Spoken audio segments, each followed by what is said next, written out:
Рахмет Жансай, қайырлы күн. Қонағымен таныстырып өтейін.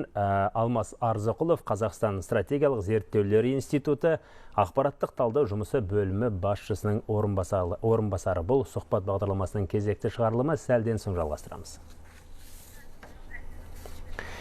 Сонымен, Алмас Әшкенұлы, қош келдіңіз дейміз студиямызға. Қайырлы күн. Сұрағымыздан бастай, Қазақстанда мерзімінен бұрын президенттік сайлауды өткізудің мәні неде?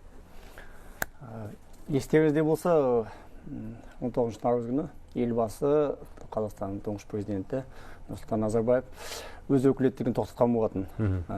Тоқтатып, конституциялық тәртіпке байланысты мемлекет басшысы ретінде Қасым-Жомарт Кемелұлы сайланды, таңдап алынды.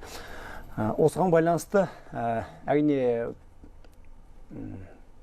жаңа сайланған президент бұл заң бойынша ол кісінің өкілеттігі келесі жылдың наурыз айына дейін болатын, өйткені сайлау сол уақытта өкілеттік мерзімі бітуі керек. Ал конституциялық заңға байланысты ол президент сайлауы желтоқсанда өтуі керек. Осы екі аралықта 8 айдай уақыт бізде түсініксіз жағдай қалыптасуы мүмкін еді. Соған байланысты осы жағдай ескере отырып, сонымен қатар сыртқы қарым-қатынастарда әсіресе инвестициялық климатты жақсы деңгейде ұстауға байланысты кезектен тыс президент сайлауын өткізу мәселесі қойылды. Бұл бір шетінен жаңа президенттің, келесі президенттің билігінің легитимді болуы мәселесіне байланысты жасалынған шара болып табылады. Соған байланысты осы бүгінгі күнге кезектен тыс сайлау қойылған болатын. Енді биылғы сайлау бұл басқа өткен жылдарға сайлаудан өзгеше. Өйткені үміткерлердің саны бойынша да мысалы бір тарихта қалатын сайлау болды. Және әйел адам биыл алғаш рет қатысып отыр, ол Дания Еспаева. Енді осы фактілерді ескере отырып, жалпы саяси бәсекелестік біздің Қазақстанда немесе саяси бақталастық артып келеді деп айтуға келе ме? Әрине, сіз өзіңіз айтып отқандай, бұл сайлау ерекше болып табылады. Ерекшелігі жаңа айтқандай адам сандарының, үміткерлердің сандарының көп болуымен жетті. Жаңа сайлауға түсеміз деген үміткерлер одан да көп болған, бірақ заңды түрде тіркеуге түскені осы 7 адам. Тағы бір өзгешелігі тек жаңағы әйел адамның болуымен ғана емес, енді әрине бұл бірінші рет болып тұрған нәрсе, есте қаларлық. Сонымен қатар сайлауға түскен үміткерлердің бағдарламаларының түрлілігімен қарасаңыз, жаңа айтқандай, біреу әйел адам өзі экономист, жаңа кәсіпкерлерді қолдайтын, біреу ауыл шаруашылығын қолдайды, үшіншісі профсоюз, жаңа еңбекшілердің құқығын қорғау, біреу ұлттағы жаңағы ұлттық патриоттық бағыттағы. Қарасаңыз, әрқайсының бағыттары өзгеше. Әрине олардың бағдарларынан да ұқсастық бар, біріне бір байланысты, бірақ жалпы алған бағыттары әртүрлі болып табылады. Әрине соған байланысты біздің қоғамдағы бұл саяси сананың, саяси дамудың мысалы ретінде алуға болады. Бұл жердегі тағы бір айта кететін нәрсе өзгешеліктердің бірі. Бұл сайлаудың интернет интернеттік сайлау деп айтсақ та болады, өйткені көптеген халықтың өз ойын білдіруі, интернеттегі талқылауды айтасыз, үміткерлердің өз бағдарламаларын әлеуметтік желілерге салу жағынан бұл өте ерекше болып табылады. Енді интернеттік, енді әрине жаңа заман болғандықтан бұл жаңағы цифрлық замандық сайлау деп айтуға болады. Бұрынғыдай үміткерлер жаңа ауыл-ауылды аралап, кездесулер өткізу аздау бұрынға қарағанда. Қазір жаңағы әлеуметтік желідегі өздерінің танытулар көп болды деп ойлаймын.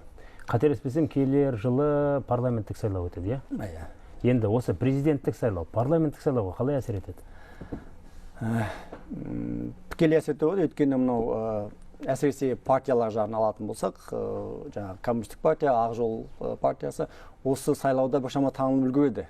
Олардың жаңағы үміткерлері арқылы олардың бағдарламалары, қай бағытта жұмыс істейтіндері, кімді қолдайтыны, қандай өзгеріс жасағысы келетіні барлығы айтылады. Халық олардың бағдарламаларымен таныстау бола бастайды. Соған байланысты бұл келесі жаңағы парламент сайлауының алдындағы дайындық іспеттес болады.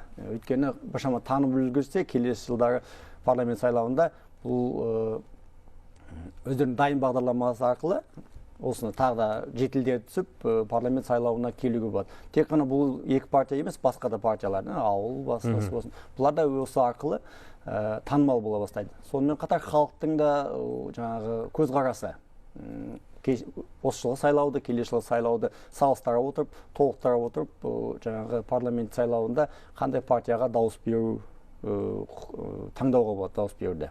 Өйткені қаншалықты белсенділік, саяси партиялардың белсенділігі қаншалықты ұзақ болса, олардың соншалықты ұту мүмкіндігі, парламентке кіру, дауыс жинау мүмкіндігі артады. Соған байланысты оны тікелей қатысы болады. Сайлауға сіз өзіңіздің пікіріңізді білгіміз келеді. Жалпы бүгін дауыс беріп үлгердіңіз бе? Бүгін әлі дауыс беріп үлгергеніміз жоқ.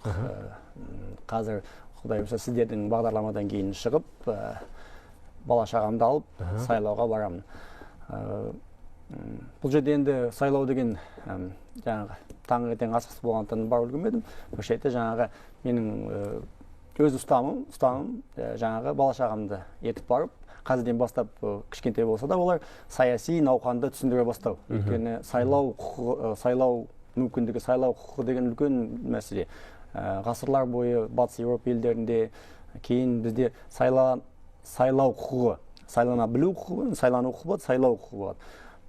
Әр адам өзінің сайлау құқығын, жаңағы бұл конституциялық құқы болып тұр, соны жақсы пайдалана білу керек. Сондықтан мен өз жанұямды ертіп барып, жаңағы балаларымды, оларға сайлау дегеннің қалай жүретінін, тәртібін, сайлау құқықты түсіндіргім келеді. Қазірден бастап біз осылай жастарды, енді баламыз жас қой енді, жастарды кішкене күннен сайлауға, саяси мәдениетке үйретсек, алдағы уақыттардағы сайлауда олардың да таңдау жеңіл болады. Жалпы мемлекеттің құқықтық бағытта дамуы осы жастарды тәрбиелеуге байланысты деп ойлаймын. Жақсы, рахмет. Енді соңғы сұрағымыз, осы 9 маусымға бүгінгі күнге халық ерекше үмітпен қарайды. Жалпы енді болашақ қандай болады деген сұрақ мазалайды осы ретте. Сіз қалай жауап берер едіңіз осы сұраққа?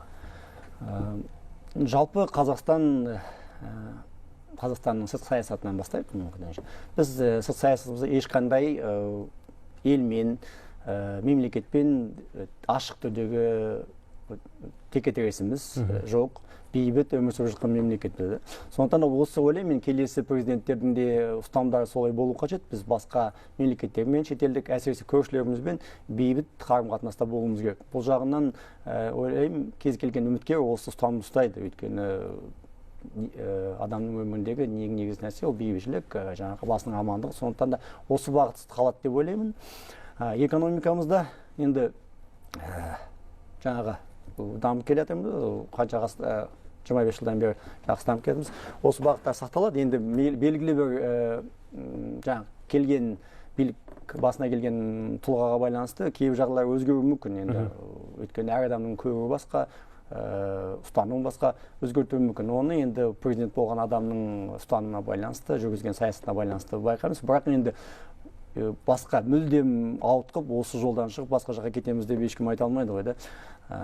Сондықтан да осы бағыт сақталады, бірақ енді кейбір принциптер өзгеруі мүмкін. Ал ішкі саясатқа келетін болсақ, енді қазіргі мемлекеттің ұстанымы, енді билік басын президенттен басқа егер алсақ, жалпы мемлекеттің саясаты әлеуметтік саясат болып отыр, әлеуметтік мемлекет саясаты.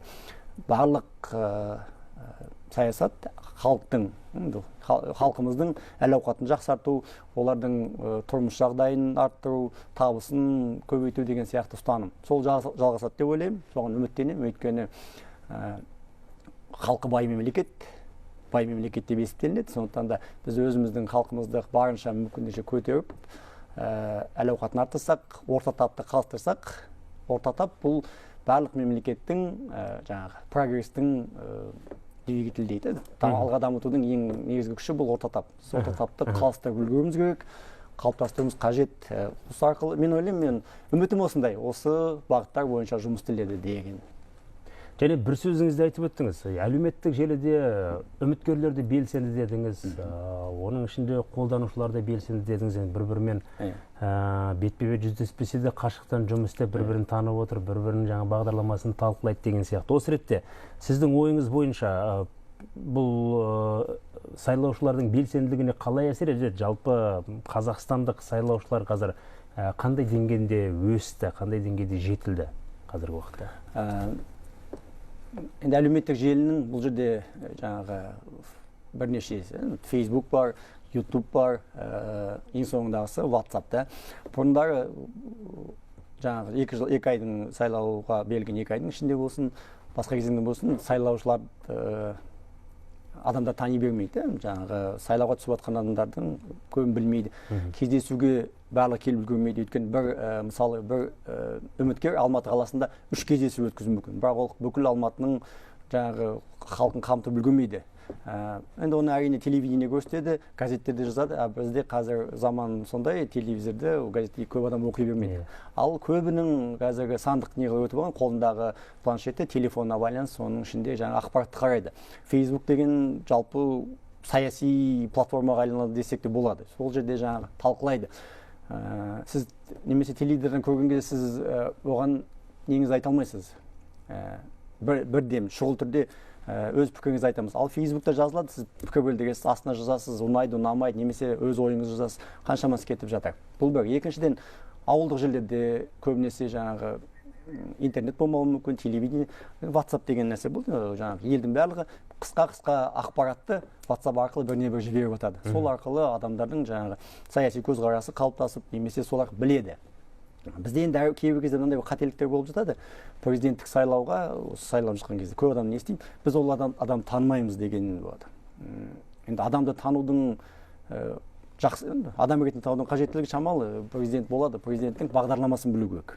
Өйткені президентті біз жай ғана қонаққа шақырып отырмыз, біз оны мемлекеттің басшысы ретінде қай бағытта жұмыс істейтінін білу үшін біз оның бағдарламасын білуіміз керек. Қараңыз, енді Facebook'та да жіберген кезде бағдарламалар шықты, халық бағдарламаны оқиды, біледі, қай бағытта жұмысын ұнайтынын алады өзіне. Мысалы, менің бір таң қалғаным емес, бір қызық болған оқиға, барлық үміткерлердің бағдарламасында ауыл шаруашылығы, ауылды көтеру деген мәселе. Біз бәріміз ауылдан шыққанбыз, әрине бәрімізге ұнайды, көп адамға сол ұнайды деп ойлаймын. Барлығын соны өзінің бағдарламасына пайдаланған. Ауылды көтерсек, ауыл шаруашылығын көтерсек, халықты бесек. Сол қараңыз енді, әрқайсысы сол арқылы өзіне дауыс жинады. Бұл көбінесе жаңағы әлеуметтік желілер арқылы таралып отыр. Бұл барынша кең ауқымдағы аудиторияны қамтудың жолы. Соған байланысты. Тамаша. Алмас Әшкенұлы, өкінішке орай уақытымыз аяқталған екен, бірақ уақыт бөліп келіп, міне сайлауға бармай тұрып бізге кіргеніңіз, енді сол үшін алғысымызды айтамыз. Таңдауыңызды жасаңыз, отбасыңызбен барыңыз. Бұл да бір енді үлкен мереке деп қарау керек, шыны керек. Рахмет сізге келгеніңізге. Сау болыңыз.